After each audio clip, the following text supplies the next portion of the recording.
Je retrouve avec joie nos deux invités de la semaine dernière, Olivia et Guylaine, deux mamans et une mamie tout à fait motivées par la culture en général, l'éducation, pourquoi pas, et surtout la promotion de la lecture chez les jeunes. Toutes les deux ont travaillé ou travaillent dans l'édition et l'imprimerie, et nous parlions des rééditions d'œuvres pour la jeunesse qui ont été remaniées, simplifiées, allégées, et quelquefois avec un autre esprit. Par exemple, le Club des 5, les Martines, trop genré, c'est ça ? Alors, il me semble qu'il y a deux choses. Il y a à la fois de simplifier l'accès, de la lecture elle-même, de la grammaire, de l'orthographe, parce qu'on estime que les enfants sont plus capables d'avoir accès à un certain vocabulaire qu'on pourrait discerner comme trop élitiste. Voilà, donc on supprime, et puis tout le livre passe au présent, par exemple, ou imparfait, mais il n'y a plus de passé simple, qui n'est pas de toute façon, même dans les narrations, il peut y avoir du passé simple, mais là c'est supprimé. Alors on parle même pas de l'imparfait du subjonctif. et puis il y a, donc ça c'est au niveau de la forme, et puis dans le fond aussi, voilà, on a une déconstruction, notamment des contes classiques, comme ça peut être Blanche-Neige, ça peut être les histoires avec les loups. Le loup doit devenir gentil maintenant, parce que les loups méchants c'est pas forcément, ça peut être déconstruit. Où il y a effectivement, on change le rôle de la petite fille, du petit garçon, qui doit être revisité. Mais on va quand même pas transformer les contes de Grimm ou d'Andersen. Alors, j'ai pas d'exemple exactement, mais c'est allé très très loin. Hein. Il y a des éditeurs qui sont connus justement pour vraiment avancer avec ces idéologies qui sont à peine masquées, voire plus du tout maintenant. Guylaine. Heureusement qu'on n'est pas en écriture inclusive. Ah bah il y a des livres qui sont en écriture inclusive, oui. T'en connais, toi ? Ah bah oui, des éditeurs, oui, bien sûr. Ah bon ? Ah oui, avec le IE en plus. Ah bon, t'as déjà vu des Oui, puis même en jeunesse, oui.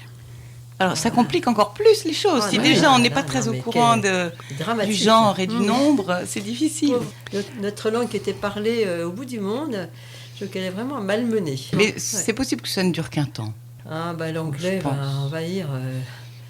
partout maintenant, on voit même, tout est écrit en anglais, c'est vraiment insupportable quelque part, hein, même s'il faut apprendre l'anglais. C'est vraiment envahissant quand même. Alors qu'est-ce que vous faites justement avec vos enfants et vos petits-enfants pour leur donner le goût de la lecture ? Et ensuite, en dernière partie d'émission, on parlera d'une excellente conférence qui va se tenir à la Maison diocésaine sur ce sujet. Alors, quelles sont vos armes pour... écoutez, d'abord, chez moi, j'ai pas mal de livres, hein, c'est moins qu'on puisse dire. Et puis, je pense qu'il y a l'histoire du soir. Ils adorent qu'on leur raconte une histoire. Je pense que même la boîte à histoire, ça remplace pas l'histoire qu'on raconte à un enfant ou à un ou deux enfants. Ils adorent qu'on s'occupe d'eux, en fait, de façon précise. Et l'histoire, raconter une histoire, je pense que c'est un moment privilégié, en fait, avec nos petits-enfants. Oui, tout à fait. Sinon, moi, je les emmène à la bibliothèque. Ils sont pas d'écran chez moi. Hein. Vraiment, je suis extrêmement vigilante là-dessus. Pas d'écran, pas de téléphone. Donc voilà, il n'y a pas que le livre. Hein. Il y a le jardin, il y a plein de choses. Il y a des activités extérieures. Mais le livre, c'est vrai que moi, c'est omniprésent chez moi.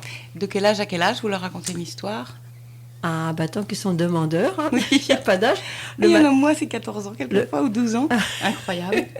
Non, moi, le matin, j'ai souvent des petits qui arrivent. Alors, ça commence comme ça, la matinée. Puis après, et puis le soir aussi, avant de les coucher, quand je les ai, quand je suis soit chez eux, soit ils sont chez moi. Et là, il n'y a pas de doute.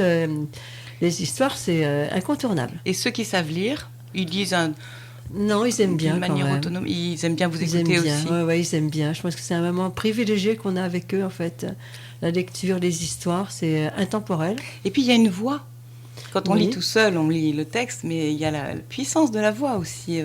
Tout à fait. Une voix aimée en général. Donc, la présence et la voix. Et la présence. Et puis l'affection aussi. Le temps donné. Oui, le temps donné. Et l'affection qu'on leur... c'est des moments de tendresse, en fin de compte, la lecture, en fait.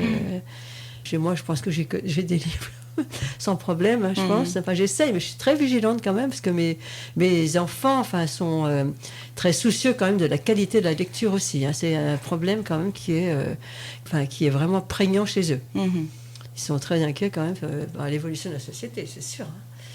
Mais en fait, c'est pas gênant de prendre des anciens livres. Moi, j'en ai retrouvé qui étaient vendus dans les petites écoles, des stocks qui étaient... Et c'est très... les histoires avec les animaux, etc. Il y a beaucoup de douceur, il y a beaucoup de...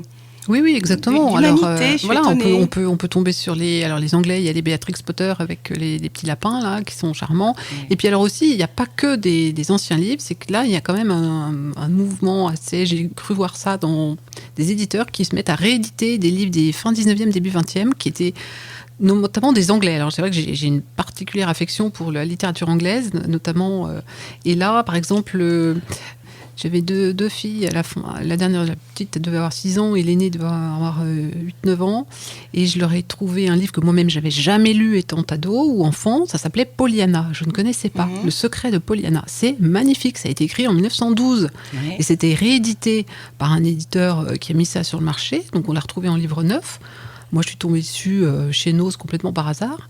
Et j'ai lu ça, et c'est extrêmement éducatif. C'est une petite fille qui a un destin, qui est orpheline, qui est récupérée par une vieille tante un peu austère, et qui son père, avant de mourir, lui a appris à dire que toute la journée, il faut chercher ce qu'il y a de positif dans ce qui nous arrive. Mais avec les pires malheurs, elle va toujours trouver quelque chose de positif. Donc c'est extrêmement constructif pour un enfant. Et ça peut être tout à fait d'actualité. Et voilà, et c'est intemporel. Et ils ont il y avait même eu un film dans les années 50 avec une petite héroïne qui avait été tournée. Donc finalement, il y a des trésors à faire. Et là, j'ai vu d'autres titres, notamment de littérature anglo-saxonne, qui sont méconnus, mais qui sont vraiment très, très... Et vous voyez que ça bouge. Exactement. Et je pense si ça bouge d'un côté, ça peut bouger de l'autre. Voilà, donc je pense qu'on est un peu passé dans les années 80-90, là, il y a eu vraiment cette espèce de matraquage de littérature qu'on a essayé d'un peu de... qui a été peut-être un peu vu à la baisse au niveau de l'exigence. Et puis là, on retrouve des belles histoires avec des auteurs. Il y a des éditeurs que je ne connaissais pas, parce que bon, j'ai quand même plus de 25 ans d'expérience dans l'édition, et c'est des choses que j'avais jamais vues, des éditeurs nouveaux qui impriment peut-être probablement à bas coût, mais en tout cas qui vont aller chercher des anciens textes. Il y a beaucoup plus d'éditeurs aujourd'hui, et je trouve qu'il y a une quantité phénoménale de livres qui paraissent tous les jours, en fait. Hein. Oui, mais du coup, c'est compliqué de faire un tri. Voilà, les libraires sont un peu submergés. Oui. Les livres ont une durée de vie, très courte, en fait. Si on les voit pas, une semaine après, ils sont plus là. Oui, moi, j'étais libraire il y a 25 ans. Une durée de vie d'un livre, c'était 3 mois dans un rayon, et aujourd'hui, c'est plus du tout ça. Hein. C'est fabuleux. Enfin, on fait de très beaux livres aujourd'hui. Je voyais, il y a chez Teki et chez MAM, il y a des illustrateurs qui sont absolument charmantes, des illustrations, qui sont vraiment charmantes, et je trouve qu'il y a quand même une volonté chez certains éditeurs de faire des jolis livres et de qualité quand même. Et même celui-là, chez les manuels, le dessin est clair, il est pas tordu, il est simple. Et sinon aussi, vous nous avez signalé Tétralivre. Alors c'est une revue mensuelle. Ça a été fondé par 2 mamans qui avaient fait des études de lettres et qui trouvaient qu'elles n'avaient pas grand-chose à offrir à leurs enfants d'exigeants pour apprendre la littérature française. Donc alors ça a 10 ans depuis cette année, je crois qu'elles ont fêté les 10 ans. Et vous pouvez abonner vos enfants, c'est entre 8 et 12-13 ans, mais on voit que les fourchettes suivant les enfants, ça peut aller beaucoup plus haut parce que tout le monde n'est pas au même niveau. Et ce sont des nouvelles ou des histoires courtes d'auteurs français plus ou moins connus, mais ça peut aller de Pagnol, d'Audet, comme Kipling, donc là c'est des auteurs anglais qui écrivaient, qui ont des histoires, des trésors qu'elles sont allées chercher. Il y a des jeux qui sont faits aussi, qui sont proposés, de très beaux illustrateurs qui sont choisis ou illustratrices. C'est très varié, et elles ont 10 ans d'existence, donc il y a un fonds énorme de ces nouvelles, et c'est vraiment quelque chose à proposer aux mamans aujourd'hui pour les enfants et les ados. C'est une très bonne idée en cadeau, les abonnements. Donc c'est une revue que l'enfant reçoit une fois par mois, avec des textes courts et très bien écrits en général. Oui, et puis il y a une petite recette aussi qui est à faire avec les parents, ou tout seul. Et puis il y a un côté culturel, si c'est par exemple, je me souviens, il y avait quelque chose sur un auteur suédois, donc il y a un reportage sur la Suède. Enfin bon, il y a toujours... c'est une revue assez complète qui fait presque 100 pages. Ah bon Donc, on cherche sur Internet... Et donc, il y a le petit oiseau, voilà. Ouais. D'accord.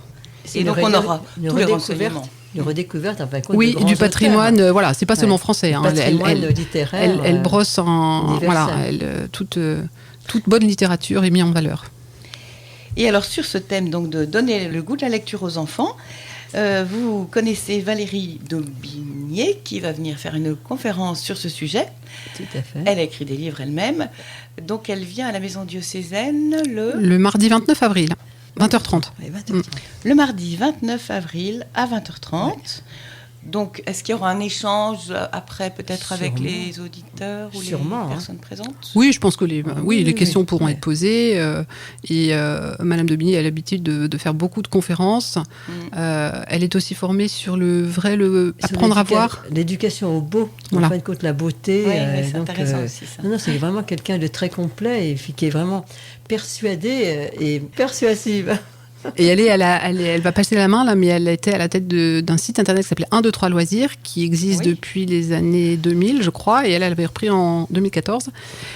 Et là, elle passe la main cette année, qui étudie, qui répertorie les bonnes éditions pour la jeunesse, avec toutes les nouveautés. Donc, qui travaille avec plusieurs centaines d'éditeurs. Elle m'a dit 250 éditeurs. Voilà, 250 éditeurs, avec un cercle de lecteurs et lectrices bénévoles qui, avec des critères bien particuliers, sélectionnent les livres et les mettent en ligne en les mettant en valeur. Voilà. Donc, ça s'appellera toujours 1, 2, 3 loisirs. Bien sûr, voilà. Donc, voilà des bonnes pistes. Hein. On ne va pas faire que se lamenter. On va aussi parler de ce qui se fait bien, de ce qui se fait de bien. Alors, Tétralire, et puis 1, 2, 3 loisirs. Et puis, si vous avez d'autres idées, chers auditeurs, n'hésitez pas à nous les communiquer. Merci beaucoup, Guylaine et Olivia. Et puis, j'espère que nos auditeurs viendront nombreux le mardi 29 avril prochain à la Maison diocésaine pour cette conférence sur la lecture et le goût de la lecture pour la jeunesse de Valérie Daubigny. Merci beaucoup. Merci Christelle. Merci Christelle.